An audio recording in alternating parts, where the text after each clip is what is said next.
Mayor de San Marcos, con estudios también en educación en la misma universidad y con una maestría en educación superior. Le damos la palabra para iniciar el evento. Por favor, unas palmas.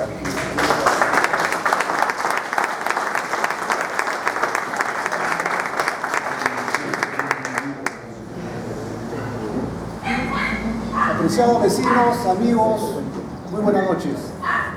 En particular, debo agradecer la presencia del ingeniero Miguel Aragón, de igual forma del profesor José Félix, dos investigadores acuciosos en cada una de las especialidades que tratan, dos personas fecundas en su larga labor intelectual, que yo al menos he venido de alguna forma alimentándome desde la primera vez que me lo presentaron, y a partir de ello se ha realizado una amistad en el plano intelectual y también para contribuir, yo soy más produciendo intelectualmente. En esta oportunidad les he invitado a los dos destacados intelectuales que tengan la amabilidad, la gentileza de hacer un alto en las actividades que tienen para poder, con el manejo científico o el manejo intelectual que tienen, poder exponer ante un auditorio en particular de dirigentes sociales e intelectuales de San Martín de Porres. Quiero decir a los dos intelectuales presentes que en este auditorio se encuentran destacados dirigentes sociales de San Martín de Porres. Me consta en lo particular cómo se preocupan estos dirigentes para servir a su pueblo. Tal es así de que perseverantemente están atrás para ver cómo solucionan los problemas de su comunidad. Me he esforzado en ese sentido de invitarles y también de pedirles que hagan un alto en sus relaciones familiares y en sus diversas actividades. En ese sentido, agradezco anticipadamente a todas las personas que están presentes y en particular a los dos expositores. En ese sentido, en lo personal, le doy la bienvenida a todos los que estamos en este auditorio y de igual manera a los expositores para quienes dejo el uso de la palabra. Muchas gracias.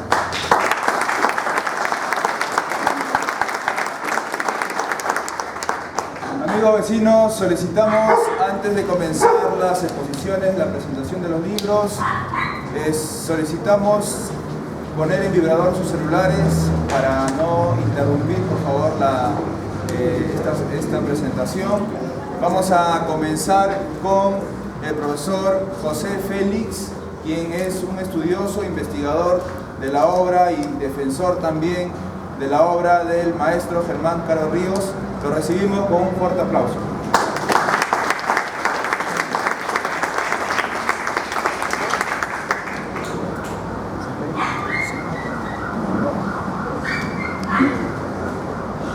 Estimada concurrencia,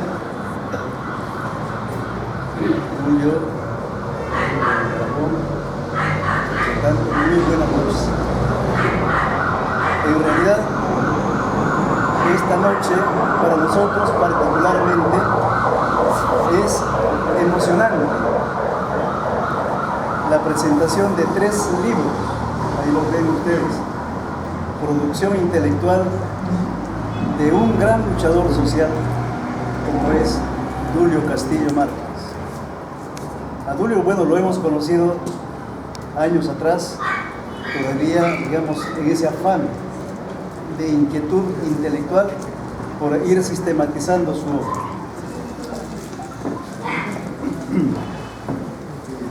Bueno, algo trascendente de lo que podemos rescatar, digamos, de esta labor intelectual de Dulio es que se ciñó a continuar en el camino de Mariátegui. Mariátegui ha sido un intelectual que nos ha dejado mucha huella en el camino. En el campo educativo indudablemente también marca, digamos, ese derrotero para los maestros y para el pueblo en su conjunto. Al publicar estas obras, Dulio lo hace con una posición definida, no, digamos, balbucea, ni tampoco, digamos, es neutral, como él mismo, su término lo usa en su contenido, sino tiene una posición definida y marca un derrotero como debe ser, ¿no? En ese sentido. Bueno, su obra, Perú, el Banco Mundial en la Educación, está dividido en dos partes. La primera parte, lo que dice el título, en 8 ítems divididos, y la segunda parte, primera reforma de la educación en el siglo XXI. Sobre este particular vamos a ver a grandes rasgos, digamos, el acucioso, digamos, investigador Duilio, cómo se va compenetrando para demostrarnos cómo, digamos, el Banco Mundial, la ONU, esas organizaciones internacionales tienen una serie de brazos, digamos, que vienen indudablemente a actuar para someter a los pueblos, en este caso dominados como el nuestro particularmente. Bueno, pues desde sus páginas iniciales el autor nos va presentando los diversos tentáculos del Banco Mundial, desenmascarando su visión en los países fundamentalmente en desarrollo. Para comprender a cabalidad la misión del Banco Mundial en el mundo, el investigador abre el abrupto camino para llegar a las raíces de la creación de esta organización internacional. En ese sentido, precisa que la Segunda Guerra Mundial dejó como secuela muerte y destrucción masiva, donde también han habido beneficiarios de esta masacre masiva de la humanidad, que fueron precisamente los grandes monopolios norteamericanos que se dedicaban a la industria de armas. De ahí que Estados Unidos asume la función de gendarme internacional defendiendo la democracia representativa, muy distinto y muy distante por la que luchamos, una democracia participativa. Bueno, para concretar sus ambiciones, este país del norte justamente planifica, ¿no?, para tener un poder hegemónico con la debida anticipación. O sea, un año antes de que finalizara la Segunda Guerra Mundial, en 1944, que es en julio, es donde convoca una conferencia, digamos, monetaria internacional de Bretton Woods. ¿Con qué propósito? Porque en esta conferencia su propósito era, digamos, generar convenios para organizar lo que se denominó el Banco Internacional de Reconstrucción y Fomento, el BIRF, y también el Fondo Monetario Internacional. Ahí está la partida de nacimiento. O sea, hay destrucción, guerra, entonces no pierden tiempo, avisoran, ven la mejor manera de sacar provecho, ¿no?, de esta situación. Entonces, a través de este evento y convenios, organiza esos dos organismos que posteriormente vamos a ver cómo se van ramificando y cómo van sometiendo pueblo tras pueblo. Bueno, en la obra el autor confirma que el BIRF, o sea, el Banco Internacional de Reconstrucción y Fomento, a través de millones y millones de préstamos en dólares a países empobrecidos, supuestamente para sacarlos de la pobreza, lo que hicieron es encadenar a una deuda externa de por vida. Y hasta nuestros días no podemos decir que no.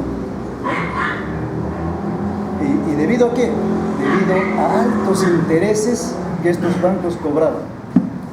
Bueno, había también países que se rebelaban y no querían someterse a este tipo de préstamos, pero sin embargo se las ingenian y buscan otro tipo de organizaciones para dar créditos. Ante esa situación, para dar crédito a esas nuevas organizaciones, que en el fondo el objetivo es el mismo, tenían que ser afiliados estos países al BID. Si no es a las buenas, a las malas. ¿Qué manera, digamos, de introducirse en asuntos internos? Estos organismos internacionales al servicio del capitalismo, de un sistema que indudablemente está en decadencia, ¿no?, tiene la osadía de imponer gobiernos títeres y serviles a sus intereses, mediante los cuales deciden los destinos de los pueblos en el marco de la opresión y dominio de clase. Y si algunos pueblos se rebelan, como es el caso de Cuba heroica, o como es el caso de Venezuela, recientemente lo que ha acontecido en Bolivia, ¿no?, entre otros, son agredidos política, económica y militarmente. No hay compasión, ahí son drásticos, ¿no?, en ese sentido. En toda esta contienda internacional, como se precisa en la obra, la ONU resulta ser la cabeza de una serie de organizaciones internacionales, entre ellas el BID, o sea, el Banco Internacional de Reconstrucción y Fomento, el Fondo Monetario Internacional, la Organización Mundial de la Salud, la UNESCO, que tiene que ver mucho con educación, UNICEF, etcétera, etcétera, etcétera. Ven ustedes entonces cómo, digamos, este sistema capitalista se va organizando para aplastar y someter a los pueblos en vías de desarrollo. Un ejemplo claro y contundente es la actitud descarada de la OEA, en el caso, por ejemplo, de las elecciones recientes en Bolivia, lo cual está confirmando la declaración de años atrás de Evo Morales. ¿Qué declaró Evo Morales hace unos años atrás en una entrevista? Que ellos habían llegado al gobierno, pero no habían llegado al poder. Está demostrado. Entonces, ¿quién tiene el poder? A pesar de que ha tenido toda la razón en este proceso electoral, sin embargo, ha venido trabajando no de ahora, sino de tiempo atrás, donde el eje manipulador de todo esto es el país del norte, es Estados Unidos. De eso hay que ser claros sobre eso. El Banco Mundial y la UNESCO tiene que ver mucho con la educación. Sabemos que la educación es clave para lograr objetivos de la clase en el poder, sea cual sea. Sin educación no hay desarrollo. Eso es muy importante que tener en cuenta. Pero justamente pensando en eso, es que el autor de esta obra sentencia que el Banco Mundial centra toda su atención en la UNESCO, porque tiene que ver con la educación, ¿no? Es una organización que está ligada íntegramente a la educación, no solamente a nivel mundial. Bajo ese contexto, entonces, desarrolla unos lineamientos a través de la UNESCO que deben ser cumplidos a pie juntillas en cada país. Lo que significa, al margen de su propia realidad de cada país, ¿no?, son los dictados de estas organizaciones internacionales la que va a primar en nuestro sistema educativo, cosa que también es un poco bochornoso, pero digamos que es aceptado por los gobiernos títeres, que justamente son los, en todo caso, la correa de transmisión de estos grandes pulpos que dominan el mundo. En ese sentido, entonces, estas organizaciones internacionales financian proyectos educativos con sus respectivos lineamientos para los países en desarrollo, sin considerar sus tradiciones y su realidad concreta. No le interesa. Impone un sistema al margen de su realidad. De ahí, como bien lo remarca, la injerencia de estos organismos al establecer una educación para el oprimido, donde el maestro se convierte en un simple repetidor de los programas que los ministerios de educación de cada país, digamos, lo ponen en práctica. Tal es el caso, por ejemplo, de Blancat, ¿no? Para quienes son maestros, justamente era pues el nuevo modelo educativo que conducía a la calidad, a una nueva calidad. ¿Y cómo terminó? Después de un rotundo fracaso. Y tantos sistemas educativos, ¿cómo terminan? Fracasando. ¿Por qué terminan fracasando? Porque se hace al margen, digamos, de los sagrados intereses del pueblo. Se hace, digamos, sin considerar, sin tener la opinión incluso concreta de los sujetos de la educación, que son los maestros. Entonces, ¿cómo, digamos, va a prender un proceso, digamos, educativo al margen de su realidad? Indudablemente que no.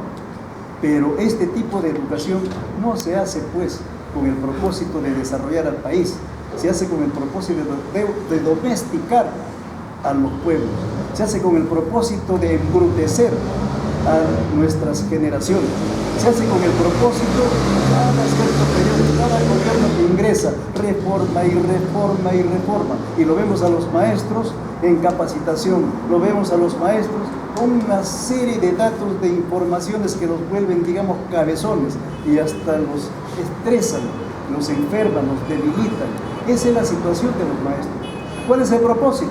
De que estos maestros disminuyan energías y, digamos, y no estén en condiciones como para poder, digamos, elevar esas energías hacia una lucha por una educación más digna para su pueblo y por un cambio social que necesita el país, porque desde la educación han venido grandes cambios que indudablemente esclarecen al pueblo.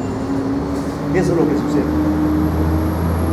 El autor hace bien al precisar que el sistema capitalista a través de la UNESCO lo que se propone es fomentar una educación reproductora de acuerdo a sus necesidades.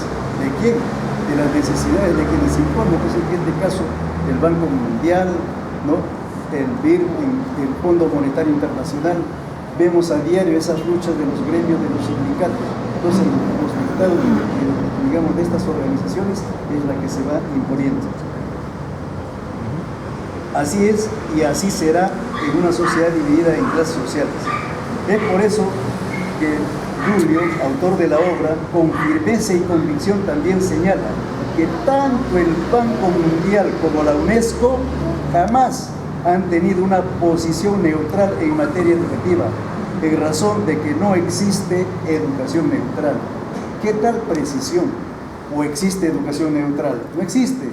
Por consiguiente, estas organizaciones son neutrales, no lo son, ¿no? Tiene su sello de clase, tiene su orientación y sabe a dónde apunta. Bajo ese contexto, entonces, este libro se convierte, digamos, en un libro que yo diría, como lo decía también, de libros de temas de educación, cabecera para quienes se dedican a la educación. No solamente hay que leerlo, sino hay que estudiarlo.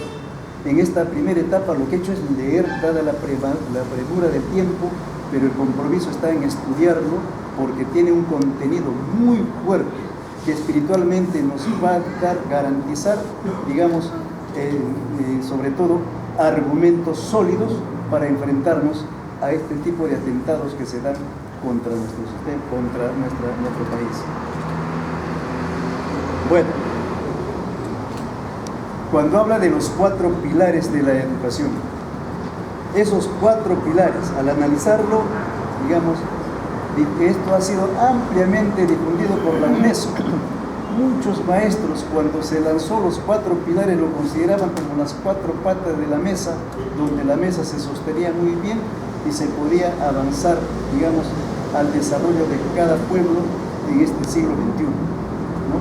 Es el informe, digamos, de Jacques Delors, ¿no? Jacques Delors. Ese informe de Jacques Delors se sistematiza en los 4 pilares, lo hace más que todo encerrado. Yo no lo había visto desde esa óptica, pero leyendo el libro me ha dado una visión panorámica de cuán acuciosos también son los reaccionarios para poder filtrar sus ideas y hacer que muchos maestros de manera inocente también lo levantan como si fuera una bandera de cambio y que contribuye, digamos, a desarrollar una calidad educativa en nuestro país. Hasta hoy, estos 4 pilares se repiten en todos los niveles de educación, ¿no? En todos los niveles. Cuando habla de una serie de situaciones y cuando uno revisa estos 4 pilares ya desde otra óptica, indudablemente pues que nos caemos con esa sorpresa. ¿Cómo es posible, no? Cuando habla, por ejemplo, aprender a vivir juntos. Eso es lo que señala el autor. En ese aprender a vivir juntos, uno de los pilares, ¿qué cosa es lo que argumenta justamente este pilar, ¿no? Que tanto oprimidos como explotados y explotadores hay que vivir juntos. ¿Para beneficiar a quién? Para beneficiar justamente a la reacción, a quien nos oprime, ¿no? A ellos les interesa la paz social, no les interesa un pueblo, digamos, con los ojos abiertos, ¿no? Un pueblo cuestionador, crítica, no les importa. Al contrario, a ellos les interesa, digamos, Puente Ovejuna, o les interesa una población, digamos, que solamente recepcione lo que nos dan para poder, digamos, ellos sí engordar cada vez más sus arcas. A eso apunta, ¿no? En estos 4 pilares que señalan. Ya hay cosas a aprender a hacer de nuestros ancestros, y yo recuerdo mucho en la obra del maestro Germán Caro Ríos, hablando de si se llama pilar en todo caso, entonces más o menos haciendo un parangón, decía, pero qué mejor manera cuando uno liga la teoría con la práctica. ¿Qué nos decía el maestro? Aprender a hacer, aprender a trabajar trabajando, aprender a cazar cazando, aprender a bailar bailando, aprender a dialogar dialogando. Entonces, pues, una cosa tan elemental y tan sencilla que se realiza en nuestras comunidades y nos viene con otro tipo, digamos, para apreciando cosas para engatusar a una población. y sobre todo contener ese espíritu aguerrido de lucha que tiene.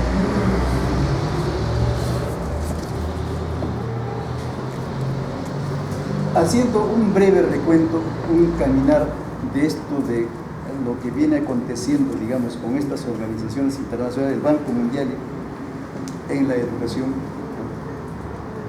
tenemos que persistir en señalar que estos organismos, tanto la ONU, la UNESCO, Fondo Monetario Internacional y otros, están muy involucrados en la educación de los países en desarrollo. Están muy involucrados, formulando los lineamientos educativos de acuerdo a sus intereses, en complicidad con los gobiernos títeres de la clase dominante en los países sometidos, quienes solo están facultados para la ejecución de lo que disponen, sin duda ni murmuraciones. Y se hace. El capitalismo, a través de estas organizaciones internacionales, tiene encadenados los países empobrecidos a través de la creciente deuda, a través de los empréstamos que se realizan, deudas impagables, increíbles.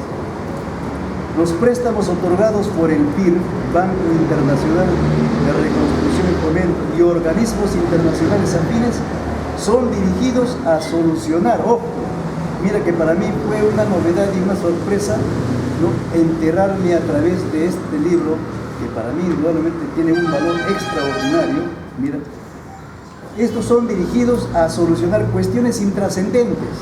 Entonces hay que ir escarbando ahí más no, por ejemplo, fomentar la industrialización del país. Si queremos préstamos, si estos préstamos va a engrandecer a mi país, generando industria, no señor, para ahí no se presta ese préstamo es para esta cuestión intrascendente, donde ahí se pierde y justamente, digamos, nos encadena aún mucho más en deuda externa. Qué interesante conclusión, y la que me ha abierto un poco los ojos para poder seguir, digamos, escarbando esta realidad.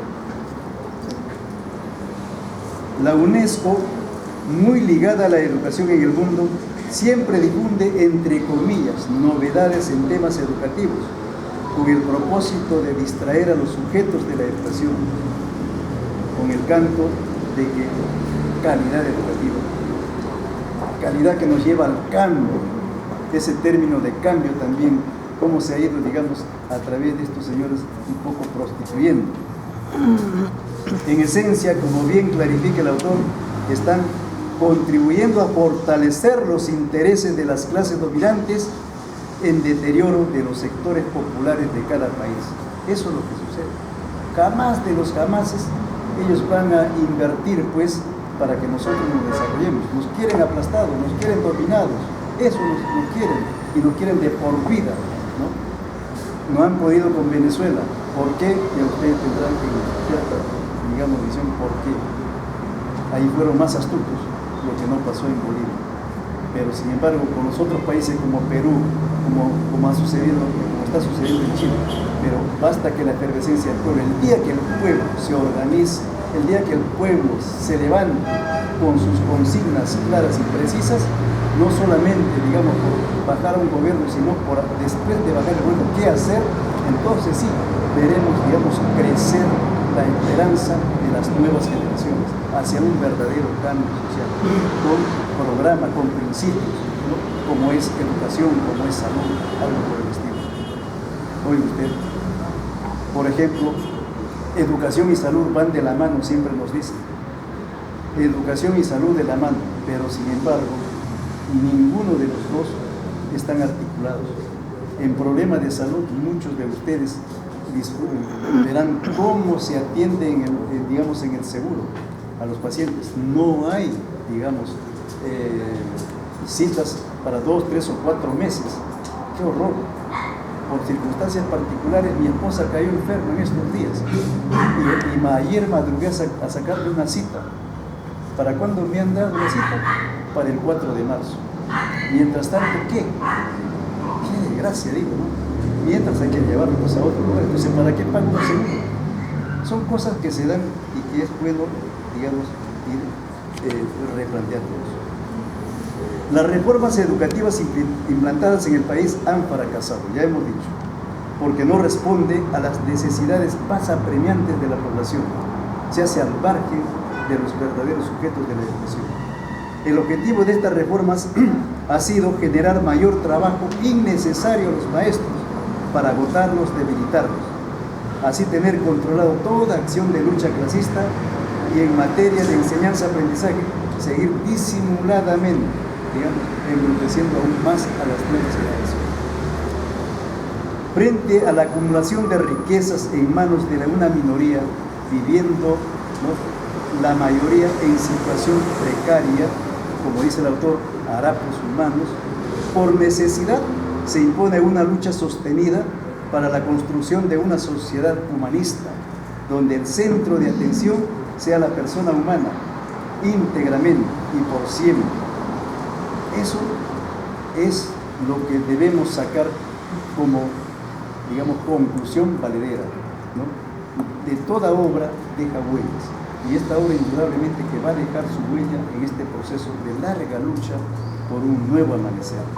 En ese sentido, sinceras felicitaciones a Dulio, sinceras felicitaciones, porque indudablemente se hizo un propósito de sistematizar sus ideas ordenadas con un estilo y con gran elocuencia y con harta bibliografía que realmente merece todo el respeto de toda la intelectualidad dedicada a la educación para estudiarlo, no para leerlo, como dije inicialmente, sino para estudiarlo. Eso es muy importante, ¿no?, en ese sentido. Entonces, ¿qué decir? Bueno, siempre decíamos, hay un sistema que está en decadencia y un sistema que está surgiendo lento, pero llegará el día.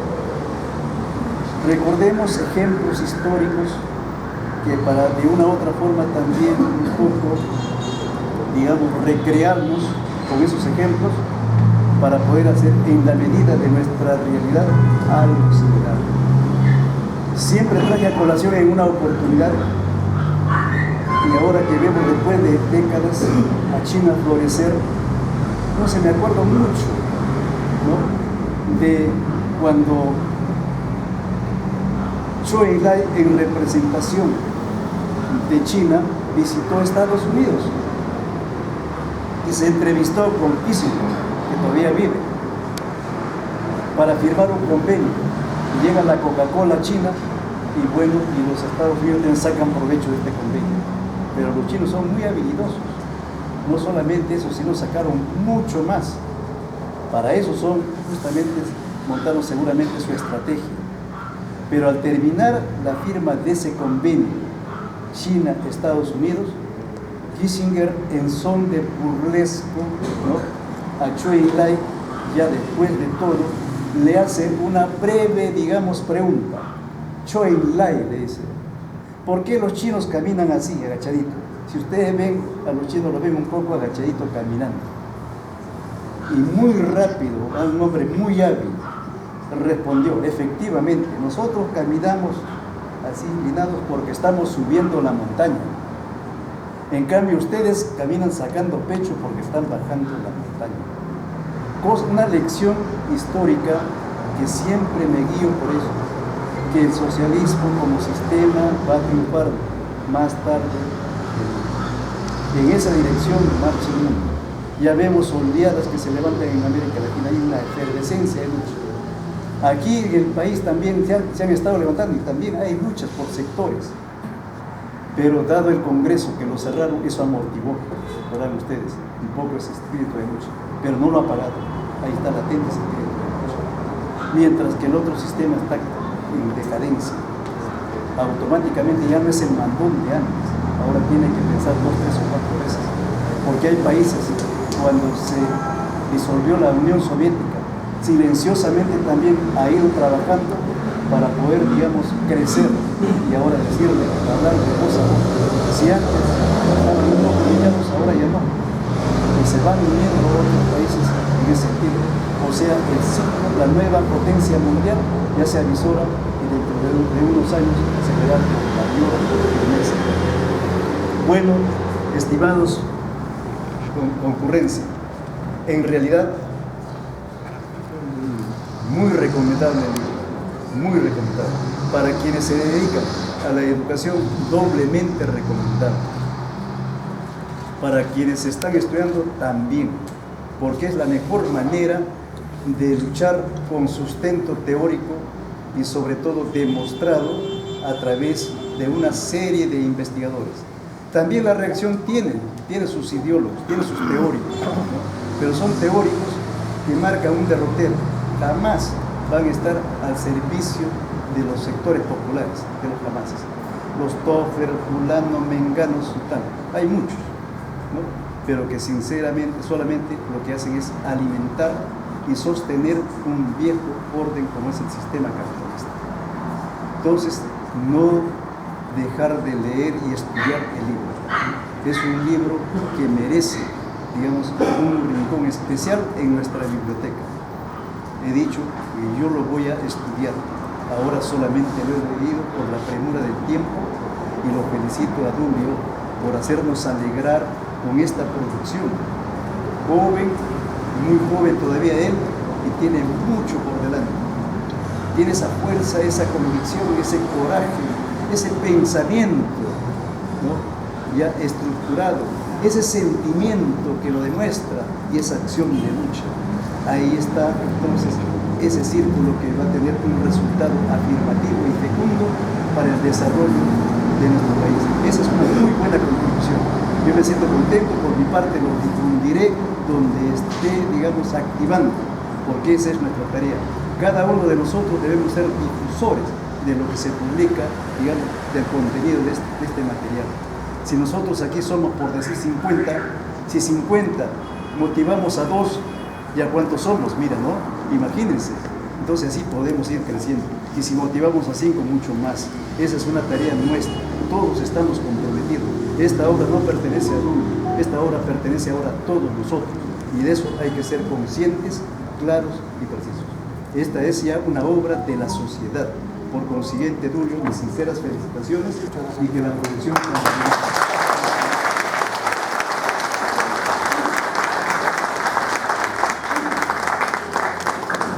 Muchas gracias por las palabras del profesor José Félix.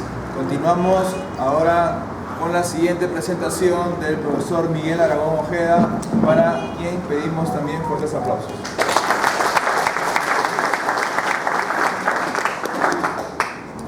Amigos José, Julio, Chani, queridos amigos presentes, a los cuales a muchos conozco, y nuevos amigos que espero podamos establecer amistad el día de hoy. Porque para eso hemos venido, para promover la amistad y la unidad, tanto de los familiares presentes como de los vecinos del distrito y los vecinos de la ciudad. Ese es el objetivo de esta presentación. Al abrir los libros que me entregó hace poco, yo sentí una sensación que la comparto con ustedes y que posiblemente les va a ocurrir lo mismo. Yo sentí que le estaba jalando el espolón a una granada. ¿Por qué? Porque al comenzar a leer el libro yo sentía que explotaban una serie de ideas en diferentes direcciones y que me va a ser muy difícil en el breve tiempo que tenemos de resumir todo. Así que voy a tratar de ser lo más breve posible. Pero ese es el impacto que uno siente, ¿no?, por la amplitud, por la variedad y la profundidad de los temas que Dulio aborda en estos libros. El libro sobre educación, yo leí la primera versión hace aproximadamente 15 años. Yo ya estaba preparado para lo que me he entregado ahora. Pero no es una simple repetición, sino que se nota su trabajo perseverante por mejorar el trabajo. Es algo que todo trabajador debemos de preocuparnos, no darnos por satisfechos con nuestro conocimiento. Permanentemente tenemos que estar innovando y desarrollando nuestro trabajo. Estos otros dos libros sí para mí fueron totalmente una sorpresa. había conversado con él sobre unos temas, ya me imaginaba algo, pero no me imaginé, como digo, la amplitud y la variedad de los temas que trata. Voy a tratar de ser ordenado para comentar algo del libro, con lo cual no voy a suplantar la lectura que ustedes deben hacer por su cuenta. Antes de eso tengo que señalar que a Dulio, como a los compañeros de su generación que aquí están presentes, y se me viene al nombre aquí el compañero Omar Meneses, ¿no? Jorge Salgado, Luis Juan Capaza, la compañera Isi, Fernando Ceballos, y tal vez algún otro que no lo aprecio en este momento. Yo lo conocí hace un poco más de 30 años, en el año 87, cuando por cuestión de la casualidad de mi trabajo fui a trabajar a la Universidad de San Marcos. Yo en ese momento era secretario ejecutivo del Comité Década del Centenario José Carlos Mariatti. Año 87 nos estábamos preparando para el centenario de nuestro maestro, que es el maestro José Carlos Mariatti, que se conmemoraba varios años después, en junio del año 94. Mientras que Dulio y los compañeros aquí presentes de su generación eran estudiantes de San Marcos. Y muy pronto congeniamos, ¿no? Encontramos que coincidíamos en muchas ideas y nos apoyamos mutuamente, ¿no? Para continuar en el trabajo, ¿no? de educación de los estudiantes, en el trabajo de la lucha democrática, que es una tarea permanente en nuestro pueblo, por los derechos de los estudiantes, pero no solo los estudiantes, por los derechos del pueblo peruano, que está tan ungido de defender sus derechos. Entonces, nuestra amistad ya tiene larga data, más de 30 años.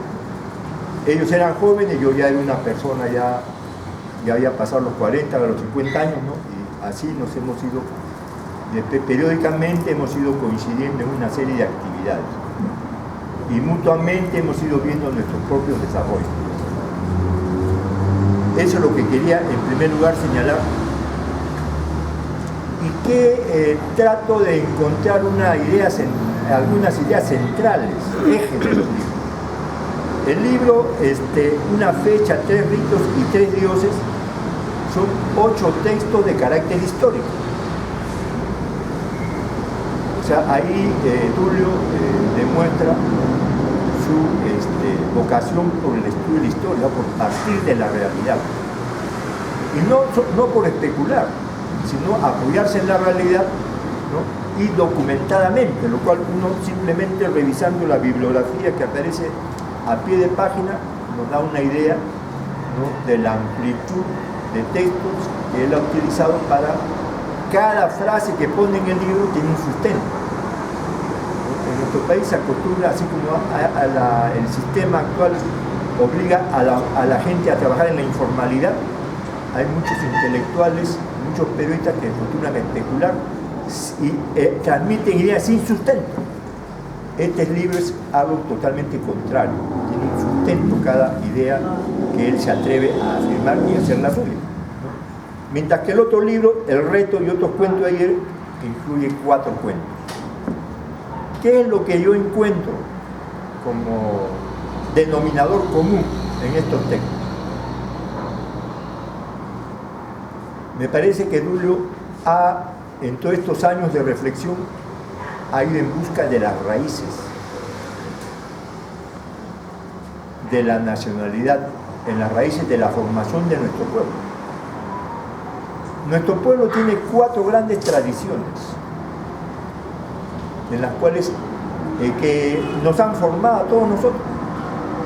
La primera tradición es la de las culturas aborígenes, ¿no? La tradición preincaica e incaica, ¿no? Que cada vez trasciende más.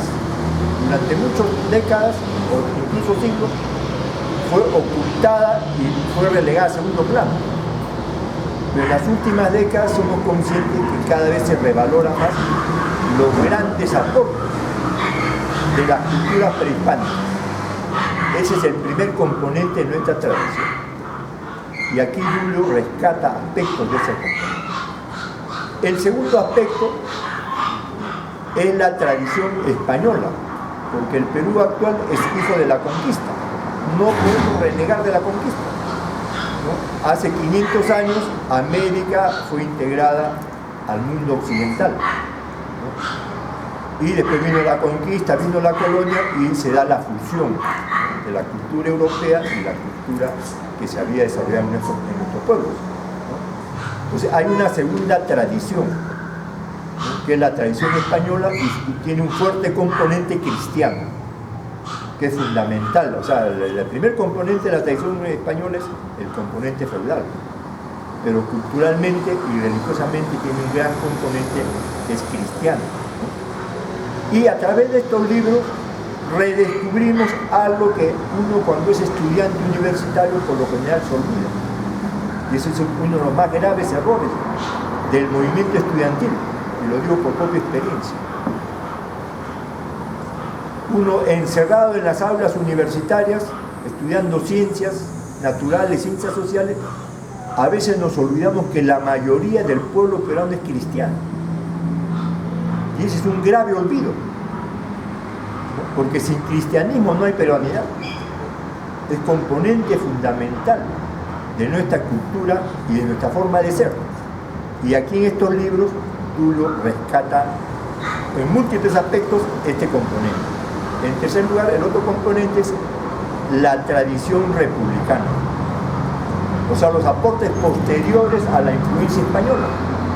Llámese el aporte inglés, el aporte norteamericano, el aporte francés y de otras culturas que han contribuido a nuestra formación y de los cuales tampoco podemos renunciar, porque esa es otra de las particularidades del pueblo peruano. El pueblo peruano, así como acoge con los brazos abiertos a los hombres y mujeres de otros lugares, también acoge las ideas venidas de otros lugares, ¿no? Y las aprovecha y las adapta a nuestra propia realidad. Y el cuarto componente de nuestra tradición es el último componente, que recién tiene 100 años y es el menos conocido. Es la tradición socialista, ¿no?, de nuestro pueblo, que comienza con la obra, pues, de dos monumentos de la cultura no solo peruana, sino de la cultura mundial, que son José Carlos Mariatti y César Vallejo. No puede haber peruanidad si no se tomen en cuenta los aportes de José Carlos Mariatti y César Vallejo. Entonces, esos cuatro componentes, que son como la mistura, que ahora se habla tanto de la mistura cuando se habla de la comida peruana, también se dan en la cultura, ¿no? La integración de esos componentes, y ese es el hombre peruano, ¿no? Al hombre al cual José María Rivas nos habla, pues, de toda la sangre, ¿no? El Mariatti nos habla del Perú integral como objetivo por el cual se trabaja. Entonces, ese me parece que es, en términos generales, ¿no?, la idea que cruza los 8 textos históricos y los 4 textos literarios. Ahora voy a subrayar muy brevemente algunos aspectos. En el libro sobre una fecha, 3 ritos y 3 dioses, el libro de carácter histórico, hay algo que es fundamental. Bueno, todos son fundamentales, ¿no?, pero hay una idea que es el texto que justamente le da el nombre al libro, ¿no?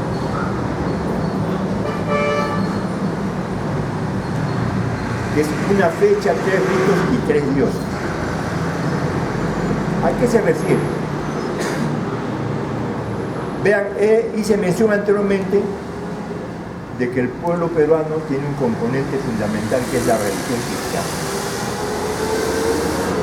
Que antes de la conquista no existía eso. Había otra religión, otras creencias, y que todavía subsisten en nuestro país, y que se han fusionado con el cristianismo. Pero al leer el libro confirma algo que es fundamental, de que no solo hay un cristianismo, sino por lo menos hay 2 cristianismos. El cristianismo que practica el pueblo, que se basa en las enseñanzas de Jesús, que están resumidas en el Nuevo Testamento, y el cristianismo que practican las autoridades eclesiásticas y los gobernantes, que no no tiene que ver nada con la vida de Jesús.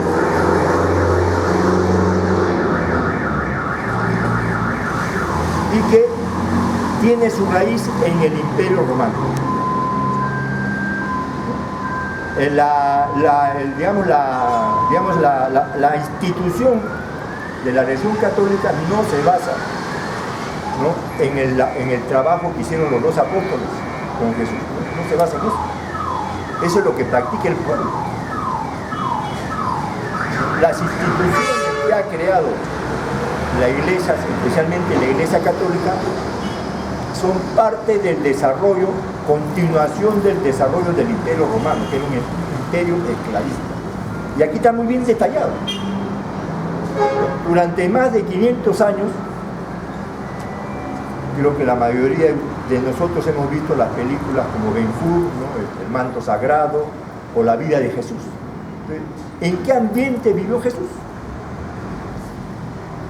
Un ambiente en que un imperio esclavista, el Imperio Romano, dominaba pues esa parte del mundo, ¿no? Y Jesús era parte de un pueblo oprimido. Y toda opresión genera resistencia, eso es inevitable. La resistencia no es producto de la acción de agitadores, no es producto de la necesidad. Si a mí me oprimen, tengo que reaccionar. Y eso es lo que hizo el pueblo judío, que estaba sometido al dominio del Imperio Romano. Y Jesús, el movimiento que se va a desarrollar en torno a Jesús, es parte de ese movimiento de resistencia a la dominación del Imperio Romano. Porque el Imperio Romano pues era sanguinario, sumamente explotador, sumamente cruel en el trato. El ejemplo más claro pues, es el castigo al cual lo van a someter a todos los cristianos y el castigo al cual lo van a someter a Jesús. Ese es un acto extremo de crueldad. Crucificar a alguien para dejarlo morir lentamente. Bueno, durante 500 años el pueblo luchó. 500 años son más o menos 20 generaciones. O sea, tatarabuelo, así, hasta nietos son 5 por 4, 20 generaciones, ¿no?, que se transmitían de padre